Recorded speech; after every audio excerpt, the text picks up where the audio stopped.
I weigh 420 pounds, and my twin sister weighs 120 pounds. Mary and her twin sister Ruth looked a lot alike until they were about 11 years old. Sizes started changing. I was heavier, she was skinnier. I was centered out, even by my mother, as being the pretty one. She was the perfect twin, and I wasn't. I've told her, you're eating too much. I have been grossed out before watching her go back and forth. It's not easy to get her in and out of my car. And it's very embarrassing when she comes in and she can't fit in my chair. And on the day Mary visits Ruth at work, as our cameras film their interview, Am I gonna fit in it? I don't know. every obese person's greatest fear becomes real. Mary breaks a chair in public. Yeah, it's broken. Oh, God, that was really embarrassing. I'm sorry. When it's not your fault.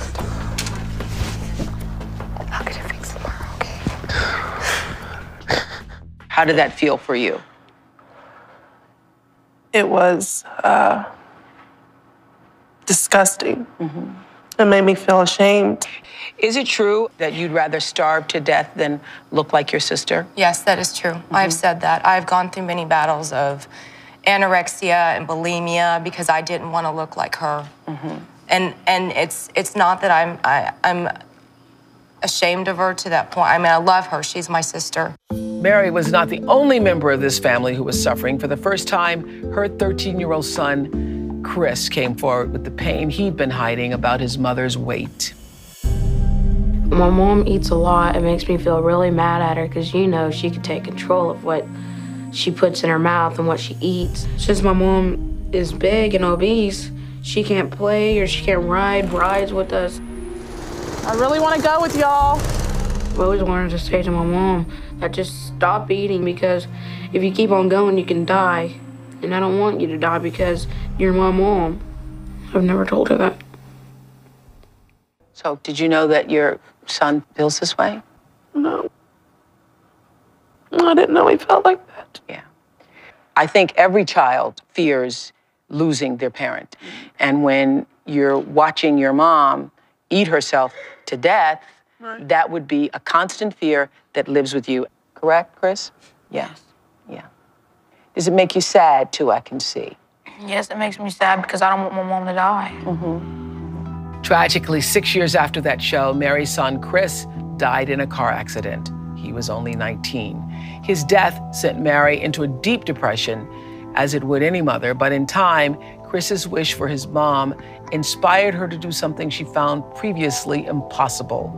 Mary and her sister Ruth sent us this update from Oklahoma.